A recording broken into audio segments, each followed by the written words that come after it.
welcome to the Monday, January 13, 2026 p.m. regular meeting of the Bell Garden City Council. The meeting will now come to order. Pursuant to Executive Order N2920, please be advised that members of the Bell Garden City Council will participate in today's meeting telephonically. Council members and staff are participating from remote locations. Members of the public may view and listen to the meeting live online through the city's website as noted on the agenda. City Clerk, can you please call roll of the City Council? Madam Mayor, Council members Asesino, Present. Barcena, Present. Mayor Pro Tem Flores, and Mayor Cortez. Present. Okay, we already went over the closed session report, so, City Manager, actually, I'm gonna go ahead and amend the agenda. And I'm gonna go ahead and move item number 1 on the consent, is that a consent compromise? It's a public hearing, Mayor Cortez, so we're asking if this public hearing could be deferred to a future council meeting. Rick, do I need a motion to amend the agenda and defer the public hearing to a future council meeting?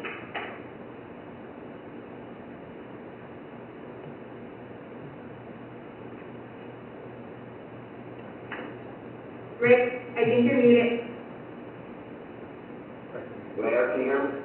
Can you hear me? Yes. Okay, yeah, I would recommend that if you're going to move the item to a future date, I would recommend that you have a motion and a second and a vote on that. Okay, I'll go ahead and move the item number 1, which is the public hearing, to a future meeting. May I have a second? I'll second. And then I'm going to go ahead and do roll call. Councilmember Asesino?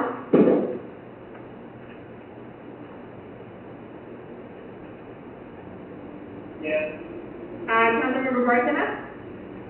Yes. Mayor Pro Tem? Yes. And then yes for myself, so that's a 4-0 vote on the motion to move the public hearing to a next council meeting.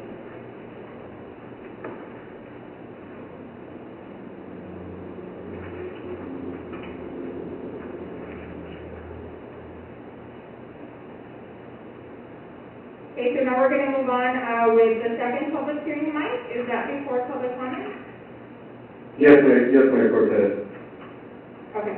Can you announce the second public hearing? Yes, this second public hearing item is really to perfect our administrative record when it comes to our community development block grant program for next fiscal year. So we noticed this initially for a meeting in January 27th that was canceled. And then this was brought back and approved by the council on February 10th. And while our county coordinator has indicated that this is in compliance with the CDBG rules, again, just to make our administrative record perfect, up to date, we brought this back so that it was noticed appropriately, requesting the council to approve it again for a second time. And I will just make a comment going forward in the future. Our initial budget included in this item included $200,000 for commercial rehabilitation program.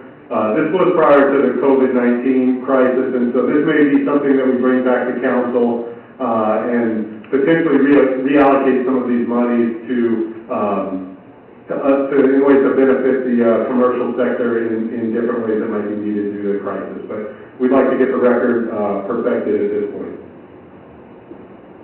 Okay. So we're going to go ahead at this time, open the public hearing and public comments. Do we have anybody wishing to speak on this item? No, we do not, Mayor. Okay, seeing that there's none, I will go ahead and now open up the floor for council members. Does anybody have any comments? Okay, I'll take that as no, silence, unanimous, 4-0. So at this point, I'll go ahead and close the public hearing, and I'll go ahead and motion to approve the proposed budget for the Community Development Block Grant Program 2020-2021.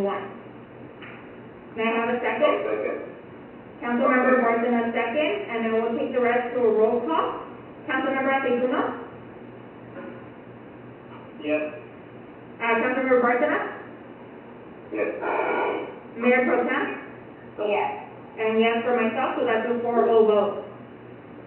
Now we're gonna go ahead and move on to, public participation on agenda items only. Public participation is not open. City Clerk, will you please announce the public participation information?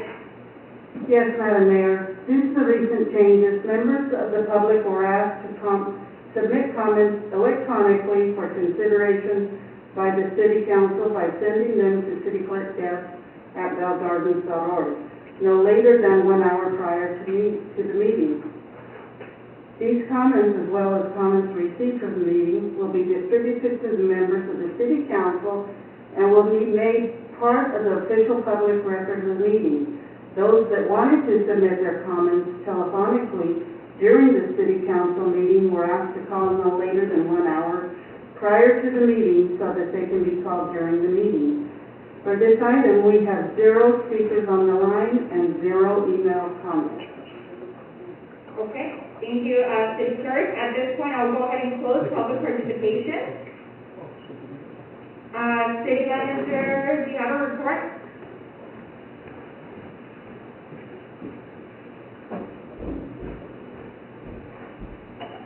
Thank you, Mayor Cortez. I apologize for that. I'm trying to make sure we're set up appropriately here. I would just like to make a comment briefly, thanking staff for the additional effort that they've been putting in during this crisis, and in particular over the last 6 or 7 days related to just some things that have occurred. And it's really been tireless effort, and I'm sure the council notices that. I noticed it, the department head, so I'd just like to say thank you to the staff for all the additional effort that they're putting in during this time. Thank you, City Manager. Moving on now to consent calendar. Items number 3 through 13. Does any member of the council wish to pull any items for separate discussion?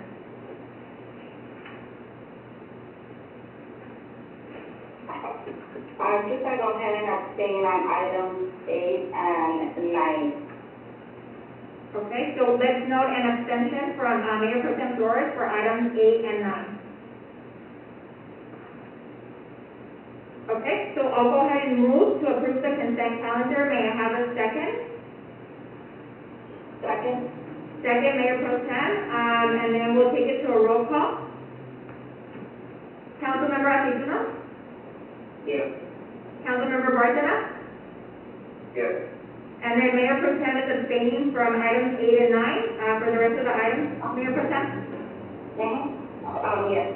And then yes for myself, so consent calendar passes.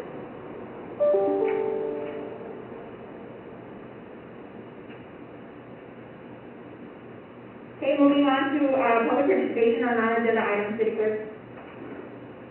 Yes, Madam Mayor. Due to the recent changes, members of the public were asked to submit comments electronically for consideration by the City Council by sending them to the City Court desk at bellgardens.org, no later than 1 hour prior to the meeting. Those comments, as well as any other comments received after the meeting, will be distributed to the members of the City Council and will be made part of the official public record of the meeting. Those that wanted to submit their comments telephonically during the City Council meeting were asked to call no later than 1 hour prior to the meeting so that they can be called during the meeting. We do have 2 speakers that will need to call, and then we have 4 emails that we received. So I'll go ahead and call the first speaker.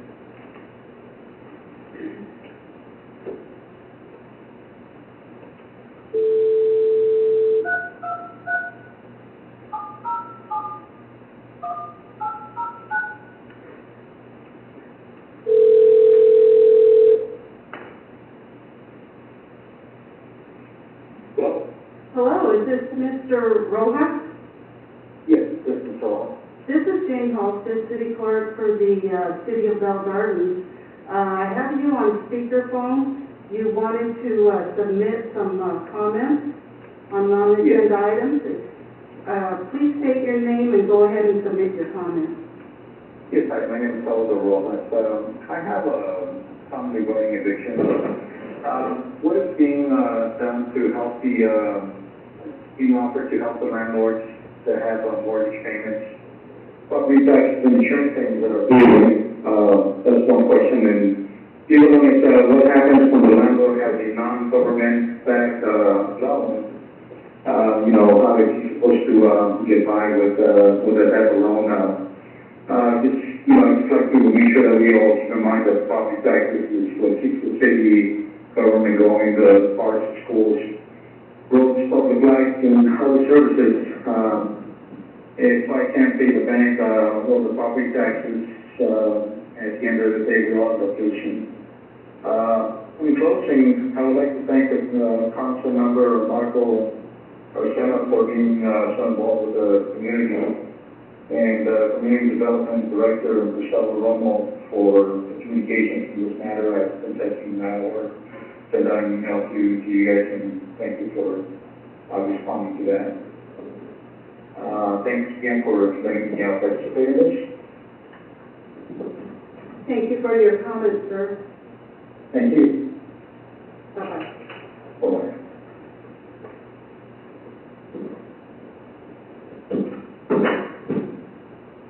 I'll proceed with the next one. Do we have another caller coming in? Yes, we do. Can we briefly summarize what he just said, because I didn't hear anything, I just heard Martin at some point in the I'll give a brief summary. Mr. Rojas' concern was from the property owner perspective as it relates to eviction moratoriums and basically asking the question and or ensuring that the council understands that when there are eviction moratoriums or when, so that people don't have to pay rent, that there is an impact on property owners and that they don't necessarily have such protections for themselves. So the property owner, while they may not receive the revenue from the tenant, is still required to pay their mortgage payment and their property taxes and other costs that they may incur. So Mr. Rojas wanted to ensure that the council understands that component from that perspective. Got it, thank you. I'll proceed with the next caller.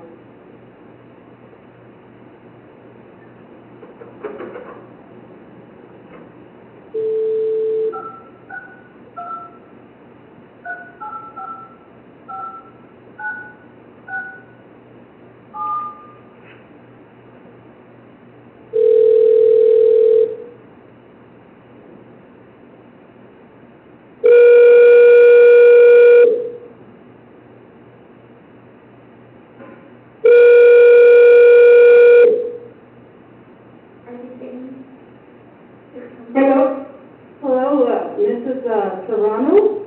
Yes. This is Jane Halstead. I spoke to you earlier, about your public comment. Yes. Please state your name for the council and so they can hear your comment. Yes. And then go ahead and give your comment, okay? Okay. Thank you. Go right ahead. Okay. My name is Doris Serrano. Mi nombre es Doris Serrano. Y soy residente de aquí de Rio Grande. Mi preocupación es de los pacientes de COVID-19 que son colocados en el hotel COVID, que está en el Ministerio. Mi preocupación es porque yo sé que aunque los niños ahorita no están en la escuela, pero los niños que obviamente no van a comenzar en su propia mano, están diciéndome que esos pacientes están ahí, que solamente de una manera temporal. Pero mi preocupación es que estamos escuchando rumores de que esas personas no son realmente controladas, están viendo personas a visitarlas, pero esas personas no se están cubriendo con tapabocas, ni con los guantes, están recibiendo visitas, y se supone que esas personas están ahí en cuarentena, entonces ¿qué hacen recibiendo visitas y que tienen ese tipo de descuido? Aparte también he escuchado de que solamente hay 2 guardias y que está sucediendo un incidente con una de las personas que están bien. A mi preocupación es por qué razón estos pacientes tuvieron que venir a ser relocados aquí cuando vienen a otra ciudad. A mí sí me preocupa, porque para mí es de verdad que es confiado para poder poner esos pacientes no es el adecuado. Y yo quisiera que por favor no pudiera dar más, sino que creo que merecemos explicación de todo esto. Y eso es todo. Quiero, por favor, me puede dar una respuesta. Gracias. Bueno, gracias, señora. Ok, Bye, bye. no quiero más. Do we have written comments? That concludes, the dial-in one. Oh, sorry, we read them right here. Our, email.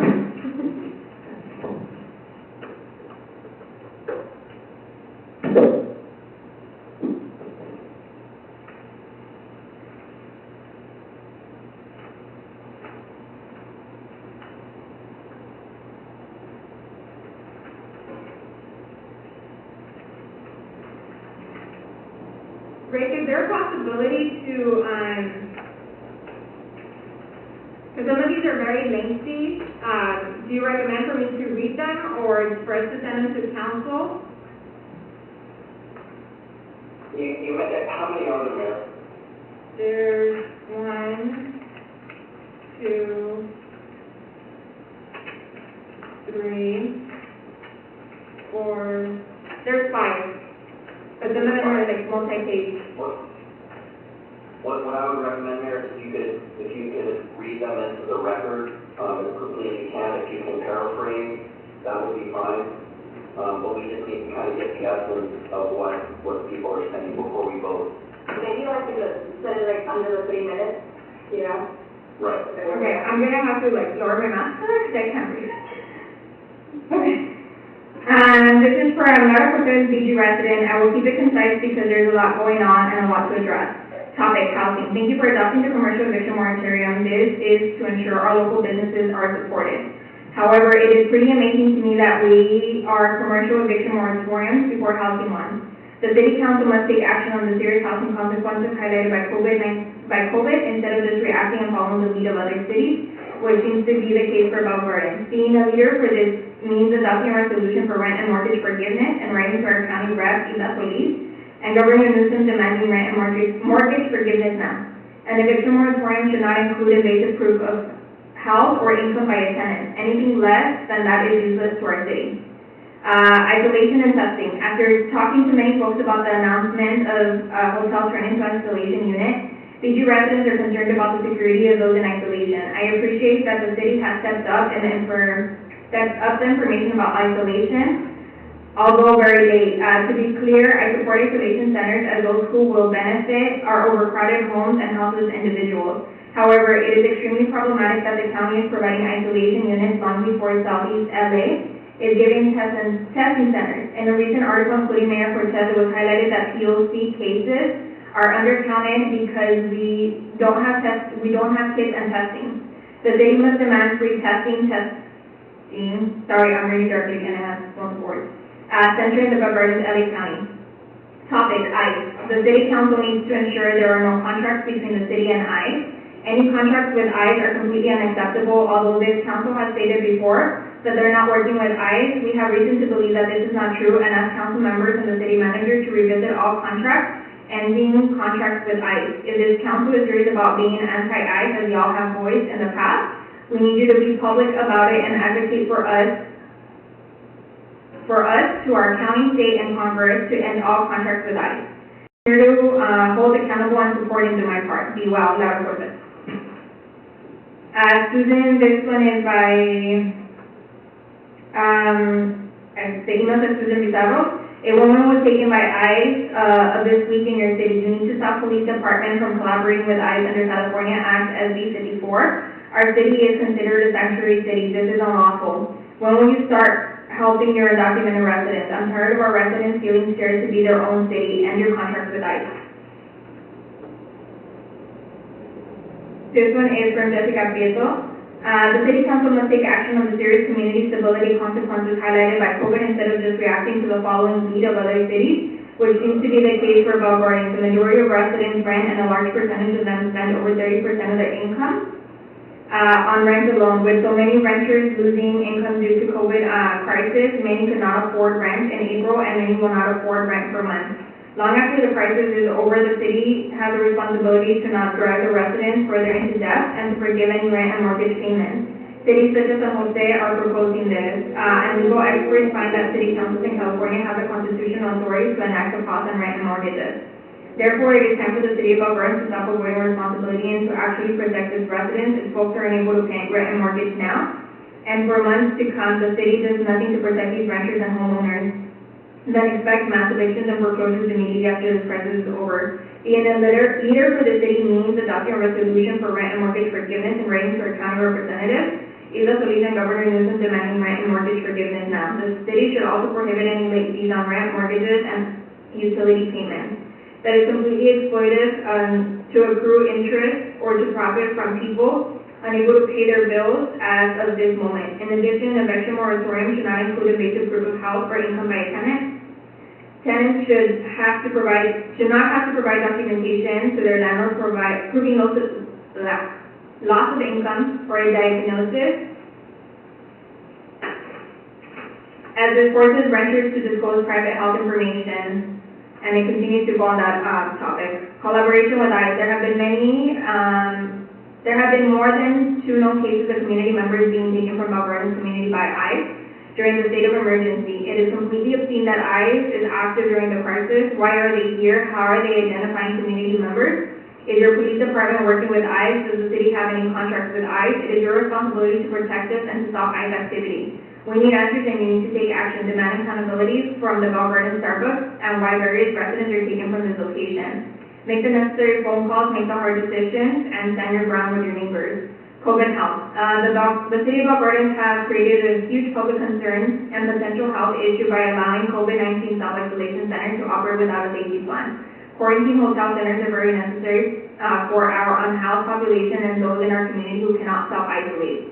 For the health and safety of those quarantined and those in the community, we need clear and safety assurances that the facility will not allow voluntary walkouts until folks test negative and are cleared for release. Additionally, we need to ensure that there is proper professional support for the variants of patients that would be assigned to the facility with underlying situations, chemically dependent folks with mental health needs, differently abled folks, and so on. It was alarming to see that the county was not providing clarity and transparency during this process, but is already assigning patients to the facility. Is that 3 minutes? Okay. So that was 3 minutes, and it goes on so you guys can read it when we email it to you. This one is from Romelia Garcia. Hello, my name is Sandra Garcia, and I'm a resident of Alberta. I'm emailing to urge the City Council to stand with all Southeast LA cities and immediately declare a state of emergency. The COVID-19 pandemic will continue to impact our communities long after this crisis is over. We demand that the local government to provide rent and mortgage forgiveness, access to health resources, and help our families to stop collaboration with ICE. They just took my sister-in-law, Olga, she probably shouldn't say the name, on April 7, 2020 at 8 a.m. from Starbucks on Eastern Avenue. She is a resident in Bell Gardens, and by the way, has a green card, residence, not expired. She's been in LA since 1971. 8 months old is causing heartbreak in the family, her mother and kids and grandkids. It's not fair at all for anyone to worry about ICE at a time like this when the deadly virus is spreading quickly and taking lives. It happens to anyone. We have enough stress with how to pay rent bills, provide food, our families, where to live, and I can't pay rent due to no work. Please help your residents safe. If this continues, what will happen to the future generation? ICE needs to be stopped now that there was another girl taken from there last week, and it has a name for GTA. She committed a year ago that had no hold. This is not right. It's not a time to separate families. It's too much. Please take into consideration my requests and concerns and help. Thank you. That's the last one there. Oh, okay. Okay, so with that, I'd like to conclude or close public comment if there's no objection by the council. Hearing none. Moving on to City Council member comments. Councilmember Acevedo. Thank you, Madam Mayor. I just want to thank our staff and everyone involved in the council that has been diligently working to address the concerns of our residents. And just want to remind you all to stay safe and God bless you. Councilmember Martinez? I also want to thank all of our staff for working very hard during this time. I want to thank all the residents that are submitting your concerns and your comments to us. I want you to know that when I hear these comments, I constantly think of ways in which I can reach out and make a difference. So I have been talking to the city manager and I've been talking to police chief in regards to this ICE situation, and I will continue to look at whatever it is that we can do, if there's anything, in order to help alleviate this issue where we feel like our community is being targeted. Thank you. Mayor Pro Tem Torres? Yeah, hi everybody, I just wanted to, start off first and thank the callers, everybody that called in, so the letters that I know it's not as convenient as, we're used to doing, but I appreciate hearing from all the residents. At this time, I'd also like to want to thank, Detective Jimenez, recently made a $1,000 donation to the city in efforts to help our seniors. For those who don't know, this is actually an American soccer player who's, actually well known today for LA Galaxy for some time, and now he's, out of the state, so I want to go ahead and thank him. And then I wanted to ask a few questions to the city manager. Can you think this can, Madam Mayor, if I can ask some questions? Yes, go ahead. Okay, so, Mike, do you know how we first found out about the quarantine location? How we first found out, and this is checked, with Break is it okay to discuss this? I just want to make sure. It's a question regarding the quarantine location, not anything illegal. Yeah. Yes, it's, Mayor, members of the council, it's fine to ask these questions, but I would just be cautious not to get into too much detail, because, as we all know, we discussed this. Yeah, okay, thank you. So Mike, the Mayor Pro Tem's question was how the city first found out about, the COVID center, or the quarantine center. Yeah, the way we really found out about the quarantine center was indirectly through information that LA County was sharing with other first responder type agencies. I think the police department or police chief and personnel, discovered that there was going to be a quarantine center there that was going to open at 3 p.m. on that day that we had received that information. I have a hard time hearing that, but was it the day of or prior to? Yes, no, it was the day of the opening of the center. We just found out indirectly that morning. And do we know if the county has provided any funds to assist in this? As of this time, the county has not provided funds to assist with this, but they have provided some equipment for the police department in the event that they were called and had to respond, but no cash funding. And are we still providing an officer outside the calling in to protect them? I'm looking over at the police chief there. Yes, the answer is yes. Yeah, okay. So here's what I want to do, just because I'm hearing the concerns of my residents, and their concerns are my concerns, and, we're living in very difficult times, and I feel that we do have to be kind to one another. However, quality of life of my residents is my priority, that's who I represent. So at this time, I'd like to have the support of my council to have not just one officer on the site, but have multiple officers there to ensure that no more patients come in until, or come out, until we settle whatever we have to do for both the protection of our residents and for the protection of the current cases there. Mayor Pro Tem, I think there would probably be some legal questions that we would need to ask, and consult with the city attorney before we would be able to commit to, I guess not so much to commit additional resources. That would be probably the easier ask. I guess the second part would be the more difficult ask as far as not allowing the free movement of people in and out. No, I think she means, The manpower to do this? No, I'm sorry, Mayor Pro Tem, I think there was, misunderstanding. I think what she's asking is to have an additional officer on site as opposed to just the one officer that we have now. Right, Mayor Pro Tem, just to have one more person to ensure the premises a little bit more, to have it maybe in different locations. Just to add extra layer and level of security.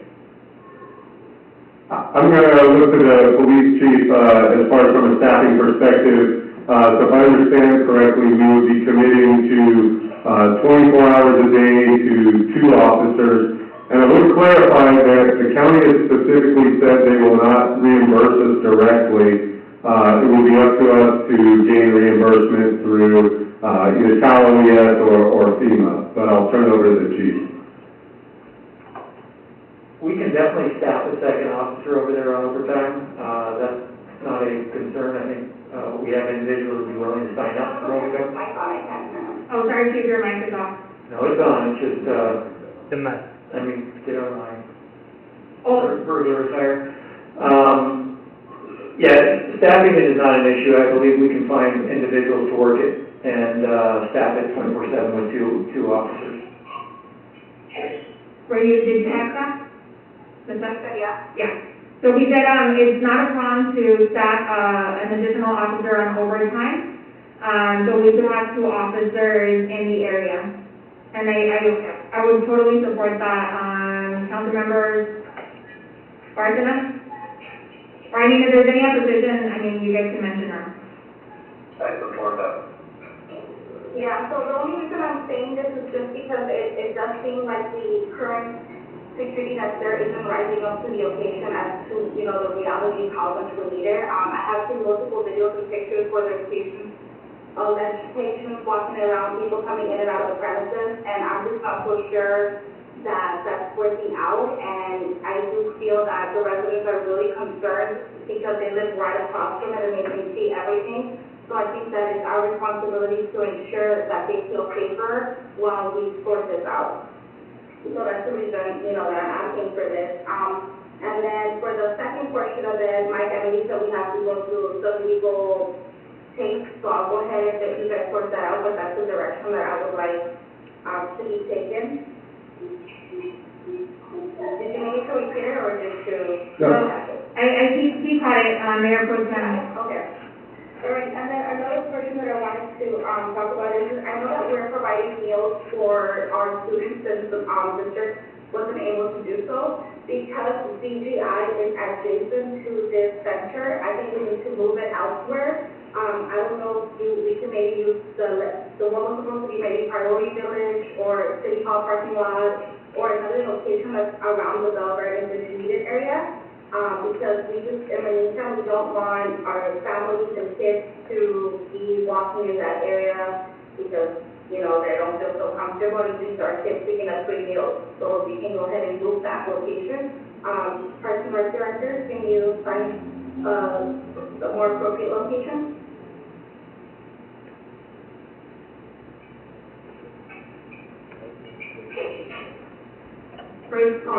Sorry, yes, Madam Mayor Pro Tem. We can definitely find an alternate site, so we're going to have to,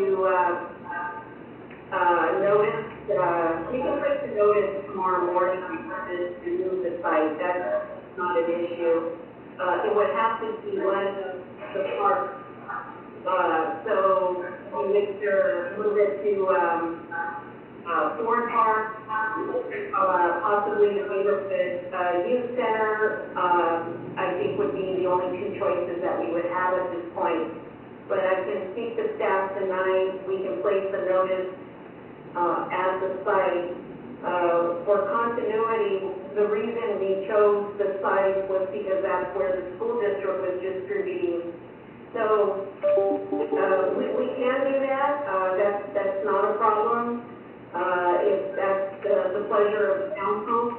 Again, it's just a matter of trying to get in the right direction and not send out a confusing message.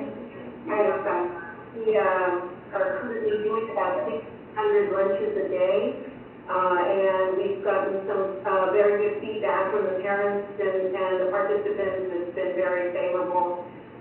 So I can, talk to staff tonight and, move the site if that's the pleasure of council. So I'm just a little bit adamant about moving it entirely just because we do have 3 other sites that we're distributing from. So if some of these families don't wish to go to this site in particular because they're fearful, they can go ahead and attend the other one. But I know we placed this one, following and just mimicking the pattern of Montebello Unified and just that it could be closed, within the area. So moving it completely, might lead some families to not be able to get, some of these meals. So I would just suggest maybe even looking just to move it to the Jaboneria side, but maybe still leaving it at some capacity because there is some families that will not walk, that far to get a meal or coming to City Hall or Bell Gardens Park. But at that point, because we are providing 3 other locations, I think they can make, their own decision as to whether they feel exposed or not, but I'm glad that we are offering 3 other locations. Mayor Pro Tem, We close to the taxation to it, and I know that was the concern I was expressing from Brad. But the Jaboneria or even whatever other side that also would work if I'm using the one next to the hotel. Yes, we can do that to make it a little bit more convenient, but it's true that the mayor, as the mayor noted, we are getting a lot of, children who are just walking up, the parents are sending them to the site to get their lunch. So if we relocate it into an area that's not exactly adjacent to the area that you're talking about within that school site, that would probably be more convenient. But, we'll make it work. I'll talk to staff, following this meeting and discuss it to ensure that it's a safe area where we're, distributing the lunches. and Mayor Cortez, Mayor Pro Tem Rosana, I think the police chief may be able to offer some additional resources to ensure protection of that facility. Just being mindful of anybody in that neighborhood that may not have ability to shift to another location. So I'm gonna let the chief talk. We can definitely put personnel out there for the time that they're just, handing out those meals. And that way we may not have to move the location. We'll just make sure that, it's done in a safe manner, and we'll put, officers, on, the street there to make sure that no individuals are utilizing the sidewalk or the parking area at that time, if that works. That would definitely be helpful. Currently, the way the program is working is, a parent doesn't necessarily, or an adult doesn't necessarily have to bring the child to the site. A parent can come to the site and say, I have 2 or 3 children at home, and no questions asked are provided with those meals. So if we do have coverage between the hours of 10:30 and noon, by the Bell Gardens Police Department, it would be very helpful just to ensure the safety of our children and our participants as well as our staff. So thank you, and I'll let staff know to be aware and see what we can do for tomorrow. Thank you. On that note, I also wanted to, model our neighboring city of Commerce. I know that they are offering meals for all districts, for all the students, including anybody with a special need. Can we also add that to our flyers so that we can, be more inclusive of our special needs community? Sure, the meal program is for anybody, and we've even seen a number of residents coming from other communities over to us. So it is all inclusive, but I will, make sure that we note that in our flyers, that going forward and well as social media, so that we be sure everybody feels included.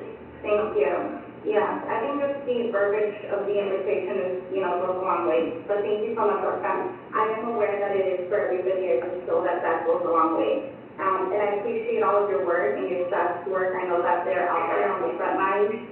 And, I see their pictures and everything that they're posting on social media, and it makes me really, proud.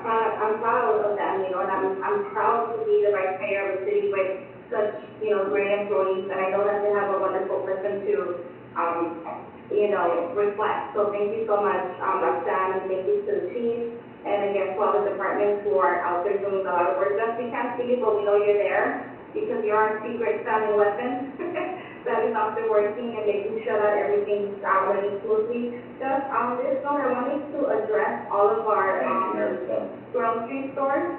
I know that some of the grocery stores are still not, red-taping the floors to keep that social distancing. Can we send code enforcement out to make sure that they are following the proper safety procedures? Absolutely. As an essential business, they haven't actually been going inside the stores if they see those, but that's something they could definitely do. We'll go ahead and start that tomorrow. Thank you. I know that the flag was, it started at a small grocery store in front of my house with my people. I guess everybody was just tight together at the checkout, and then, we had some similar issues over at Food for Less. So if all of our essential grocery stores can follow that model, that would be, great. And if they need it, if we have the ability or resources to provide them with maybe face masks or anything else, if we have that capacity, I don't know what our stock looks like, I think that would be very helpful for us as well. I'll defer to the city manager on the equipment, because I know we're pretty low ourselves. I'm sorry, Mayor Pro Tem, I was asking him a question, can you repeat that last? In the event of other than that, thank you so much, Gus, and to everybody else that's working on this. I know we can't always see you guys, but we know you're there. We feel the presence. Thank you. Mayor Pro Tem, I was asking, City Manager a question when you, made your last, request. Would you mind repeating that? About equipment, something about equipment? I said if there was a store that maybe didn't have the resources and we have the ability, we can maybe provide those store workers with face masks. I don't know what the stock is, but they're mentioning it's pretty low, so we're not able to, that's fine. Just throwing it out there. Yeah, just as a little update and just for background information, Mayor Pro Tem, we've been working on trying to acquire enough gear for our own staff, and I've been working diligently to try to get some more donations for our PD and our chief hats as well. So we are unfortunately a little bit limited, but if we do get any resources, the thoughts are out to the community to start disseminating those. But just as some little background, we have been, calling our assemblywoman and working with the county to try to get gear for, and masks for our PD as well as our staff here in council chambers. Does that conclude your comments? Yeah, I believe so. I just wanted to go ahead and thank all my colleagues who have been working very hard on this, and to all the residents who are upset with the current situation. I just want to tell you that personally, I understand you. I live with my mom. I have a sister who has a low immune system. My newborn son is not even 3 weeks yet. I have a 1.5-year-old. So I am in quarantine home for over 20-something days. I don't attend the meeting, and it's for the safety of my family. So when we have things like in our backyard that are making us anxious, just know that I'm with you. I understand your pain and your frustration, and I'm here to do everything that I can to protect my community. So I'm as sad as you are. Please know that I would have not supported any decision like this without first being thoroughly explained as to what was going to happen. And I feel that you guys need to understand us as well and believe that we genuinely didn't know. I'm speaking for myself, I genuinely didn't know. And had I known, this would have gone a whole different way. You guys know me, know my personality. I've met so many of my residents. You know how strong I am and what a strong character I have. I would have been, super angry if I would have known that this was happening. I still am. But right now we're taking the best approach possible. And I want you guys to know that I'm fighting for you and I'm here for whatever you guys need in our times. And know that, all of us are in this together and there's no end date to this. So thank you so much for everybody that's out there supporting us and working and, just listening to everything that we have to say. That's all I can say for now, but we're here for you. So, Thank you. As far as my comments, I want to just thank staff once again, also thank our residents. I know the stay-at-home order has been extended through May 15th. And that gives us a sense of anxiousness, but just know that, we're all doing this to try to help our community as much as possible in our nation, to hopefully curb this virus, to not inundate our hospitals. And I want to echo the sentiments of my colleagues. We're here to keep you safe, and we're here to do everything that we can, and we are doing it, even if it's behind closed doors and not in the public. In the public avenues, today personally, I do want to mention I went to the center myself to ask questions, to to get a run through of what's happening, because in the meantime, while we figure out, how to protect you guys, you know, we need to make sure that they're taking, adequate measures, and we're asking the right questions and also communicating all of your concerns. So any questions that you've reached out to council as of now, they'll be communicated to the county, and I want to persuade everyone to tune into that town hall tomorrow, or to email your questions to the website which they provided, just so you can have some of those answers to your questions. But we are communicating all of this to the county and ensuring that everything that is humanely possible is happening there. And thank you, PD, for providing one of your officers once again to be at the center. Stay safe, everyone. Follow the health order. The new guidelines for businesses will go in effect on April 15th, which is this Wednesday. So we'll be working with our community development and our code enforcement officers to try to educate our business owners as to what these measures are and how to best implement them. So, and thank you again all to my colleagues, and with this, I'd like to conclude this meeting at 7:18.